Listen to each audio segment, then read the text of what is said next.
आप लोगों के पास लीड तो आ जाती है बट वो सेल में कन्वर्ट नहीं हो पाती क्योंकि आप उनको रिटारगेट ही नहीं करते। तो आज मैं आपको सिखाऊंगा कि आपकी जो लीड है आप उसको कैसे रिटारगेट करके अपनी सेल को बढ़ा सकते हो। तो सबसे पहले आ जाते हैं हमारे एड मैनेजर में एंड इसके बाद आपको चले आना है सीधा ऑडियंस वाले सेक्शन पे, क्योंकि हम अपनी जो लीड है उसके बनाने वाले custom audience. And custom audience कैसे बनती है पूरा डीप में सीखेंगे।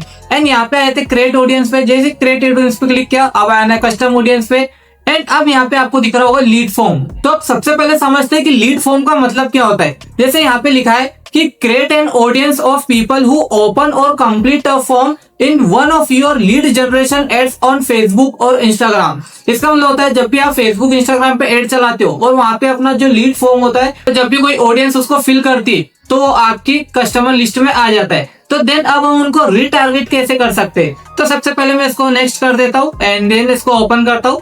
अब सबसे पहले देखो क्या लिखा है, create a lead form custom audience. अब यहाँ पे एनी और ऑल का आता है तो इसको हमेशा एनी रखा करो। एंड यहाँ पे आता है इवेंट। अब इवेंट का मतलब होता है यहाँ पे 3 इवेंट आपको मिलेंगे। सबसे पहला event anyone who open this form, दूसरा होता है people who open but didn't submit form and तीसरा होता है people who open and submitted form. तीनों का मतलब सिंपल है। सबसे पहले वाले का मतलब है, इसका मतलब होता है कि अगर किसी ने आपकी एड देखी और एड देखते से उसने फॉर्म वाले लिंक पे क्लिक किया और उसके सामने फॉर्म ओपन हो गया, लेकिन अब उसने ना तो अपना नाम भरा, ना तो नंबर भरा, ना तो डिटेल भरा, ना तो जो क्वेश्चन आपने पूछा ना वो फिल किया और सीधा बैक हो गया, मतलब बाहर निकल गया। तो अब हम उन लोगों को रिटारगेट करके उनको फिर से एड दिखा के उनको कन्वर्ट कर सकते हैं, ठीक है। एंड दूसरा होता है people who open but didn't submit form. इसका मतलब होता है कि सामने वाले ने आपकी एड देखी इंस्टाग्राम फेसबुक पर, एड देखने के बाद वो आपके फॉर्म वाले लिंक पर गया और वहाँ पे उसने अपना नाम, मोबाइल नंबर, ईमेल आईडी भरा और वहाँ पे जो जो क्वेश्चन आपने पूछा था क्वेश्चन का बराबर जवाब दिया,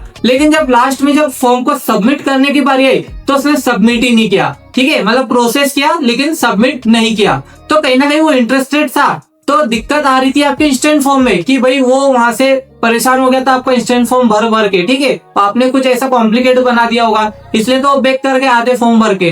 तो हम उन लोगों को वापसी रिटारगेट कर सकते हैं। अगला people who open and submit form. अब हम उन लोगों को टारगेट कर सकते हैं जिन्होंने आपके फॉर्म को ओपन किया, एड देखने के बाद, ओपन करने के बाद वो अपनी जानकारी भरी, डिटेल भरने के बाद उन्होंने फॉर्म को सबमिट भी कर दिया और सबमिट करने के बाद वो आपसे जुड़ भी गए। तो अब हम उन लोगों को फिर से टारगेट करना चाहते हैं, कुछ नई चीज उनको दिखाने के लिए, कुछ नया सेल करने के लिए, ठीक है। तो इस प्रकार से इन तीनों का यूज होता है। तो अब इसमें से आपको कोई भी सिलेक्ट करना पड़ेगा। तो अभी मैं सिलेक्ट करता हूँ कि people who open this form, मतलब जिन्होंने सिर्फ ओपन किया लेकिन कुछ किया नहीं, ठीक है।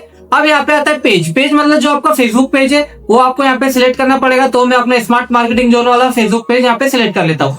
अगला आता है लीड फॉर्म। लीड फॉर्म का मतलब होता है कि जब भी कोई हम एड चलाते हैं तो वहां पे हम एक लीड फॉर्म देते हैं इंस्टेंट फॉर्म नाम से। तो ये हमें क्या करते हैं, फॉर्म क्रिएट करके रखते हैं। तो ये हमने अब इतने फॉर्म क्रिएट किया हुआ है, तो कोई भी हम एक फॉर्म को चूज कर लेंगे, तो या फिर जो भी फॉर्म के ऊपर जो आपकी लीड आई थी तो आप उसको अगर रिटारगेट करना चाहते हैं तो उस फॉर्म को चुनिए। तो जैसे मान लो मैं 3 फॉर्म को 4 फॉर्म को मैं यूज करता हूँ, ठीक है, तो मैं चाहता हूँ ये चारों वाले का यहाँ पे यूज हो।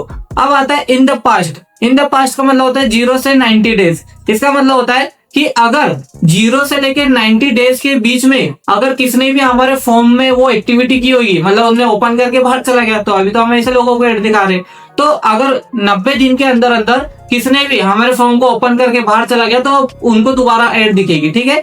या फिर अपन इसको ऐसा भी कर सकते हैं, जैसे हम बोला जाए कि भाई 10 दिन से लेके 60 दिन के बीच में ये हमारी एड दिखना चाहिए। तो इसका मतलब ये होता है कि भाई in the past 10 to 60 days, मतलब 10 से लेके 60 दिन के बीच में अगर किसी भी हमारी इस फॉर्म को ओपन करके बैक किया होगा तो अब हमारी एड उन्हीं लोगों को दिखेगी। 10 से मतलब होता है कि जो अपने पिछले वाले जो 10 दिन गए ना वो काउंट नहीं होंगे, फिर जो पिछले 10 दिन से वो 10 दिन से लेकर 60 दिन तक काउंट होगा, ठीक है। लॉजिक समझना ध्यान से। इसके बाद अगला आता है एटलीस्ट। एटलीस्ट का मतलब होता है कि उसने कितनी बार ओपन किया फॉर्म को। जैसे उन्होंने फॉर्म को ओपन 2 बार किया मान लो, तो मैं लिखता हूँ 2 बार उन्होंने ओपन किया और 2 टाइम्स इन द पास्ट कितने दिनों में, तो मैं बोलता हूँ 30 डेज में।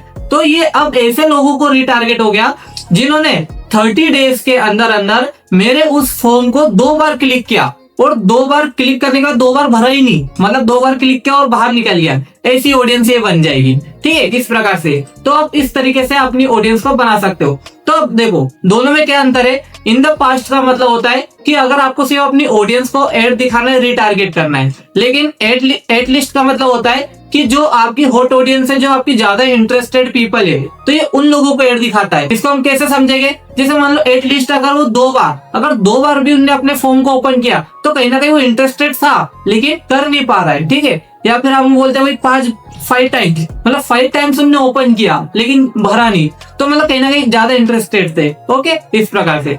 बस अब आपको क्या करना है, यहाँ पे अपना ऑडियंस नेम लिख देना। तो पहले मैं इसको इन द पास्ट करके यहाँ पे इसको 0 to 60 डेज में यहाँ पे कर दूंगा, ठीक है। तो अब मैं उन लोगों को ऐड दिखाना चाहूंगा। अब मैं यहाँ पे ऑडियंस नेम रख लेता हूँ। Okay, 60 days custom audience who open this form. मतलब ये जो ऑडियंस नेम होता है सिर्फ याद रखने के लिए होता है कि भाई ये फॉर्म हम क्यों क्रिएट करने जा रहे हैं, ठीक है। तो इस प्रकार से हमारा ये फॉर्म ये क्रिएट हो गया। अब मैं क्या करूंगा, इसके यहाँ पे क्रिएट ऑडियंस करके बस अब जैसे मैंने क्रिएट ऑडियंस किया, ये मेरी यहाँ पे एक ऑडियंस बन के तैयार हो गई। अब मैं क्या कर सकता हूँ, अब मैं इन लोगों को जब ऐड दिखाऊंगा, जब मैं ऐड बनाऊंगा और रियली में कस्टम ऑडियंस को चूज करूंगा, तो अब मेरी ऐड उन्हीं लोगों को दिखेगी जिन्होंने मेरे सारे फॉर्म को ओपन तो किया बट भरा नहीं, सबमिट नहीं किया। अब उनको फिर से मेरी ऐड दिखेगी, लेकिन इस बार मेरा ऐड दिखाने का तरीका कुछ अलग रहेगा ताकि इस बार वो फॉर्म फिल करे, ठीक है। तो सबसे पहले अभी जो आपने यहाँ पे फॉर्म देखा, मैं एक बार फिर से दिखाता हूँ ये कहाँ पर था, ठीक है। कस्टम ऑडियंस में गया, यहाँ पे लीड फॉर्म में गया मैं, यहाँ पे सबसे पहले जैसे मैं पेज को सिलेक्ट कर लेता हूँ एंड देखो फिर यहाँ पे लिखा है ना लीड फॉर्म। तो ये देखो ये जितने भी लीड फॉर्म है, ये 3 डेज वाला, तो लीड फॉर्म बनता कहाँ पर है, होता कहाँ पर है। देखो अभी आपको क्या कहाँ पे आ जाना है, ऑल टूल पे आ जाना है। जैसे आप ऑल टूल पे आओगे तो यहाँ पे आपको मिलेगा इंस्टेंट फॉर्म। जस्ट यहाँ पे आप इंस्टेंट फॉर्म पे आते हो, तो जैसे आप यहाँ पे इंस्टेंट फॉर्म के ऊपर जाओगे तो जितने भी फॉर्म आपके बने हुए होंगे सारे आपको यहीं पे दिख जाएंगे। देखो जो इन 3 डेज, ठीक है, वही है ना। तो इस प्रकार से ये वही फॉर्म है जो अभी आपको कस्टम ऑडियंस में दिखे।